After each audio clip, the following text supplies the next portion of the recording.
na ya bụ okwe nke azọrọ maka ịmara onye okwe ga-agbara na nhọpụta nke emere maka Master Fitness and Wellbeing Club Awka.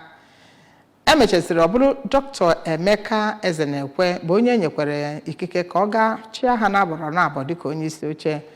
Ya bụ nrọpụta ka ndị eji okwu ha agba izu nọ nebanye anya ka o si wee gaa nke National Chairman otu pati APGA n'oge ahụ bụ Barrister Sly Ezeokenwa.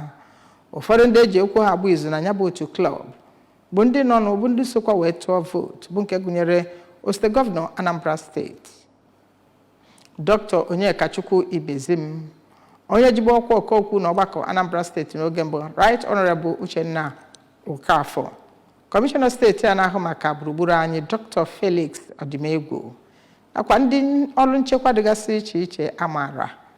Ụfọdụ ndị na-eje n'ọgbakọ omebe iwu steeti a sogbado na ndị Master Fit and Wellbeing Club Awka.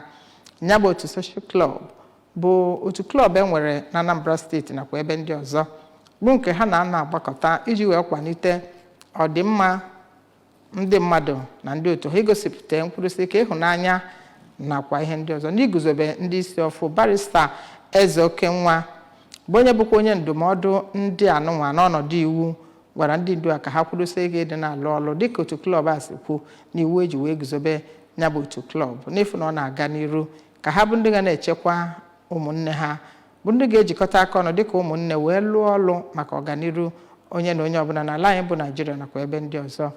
Onye isi oche kọmiti hụrụ maka ya bụ nhọpụta Maazị Oscar Emeka kọwara na ya bụ nrọpụta ka emere n'ụzọ nke kwesịrị na-enweghị nsogbu ọbụla na ha ji iwu konstitushọn eji wee nwe ya bụ otu klọb wee mee ya wee kpọlite ndị niile nwere mmeri ma gosizie obi aṅụrị ya na ya bụ nhọpụta gara nke ọma.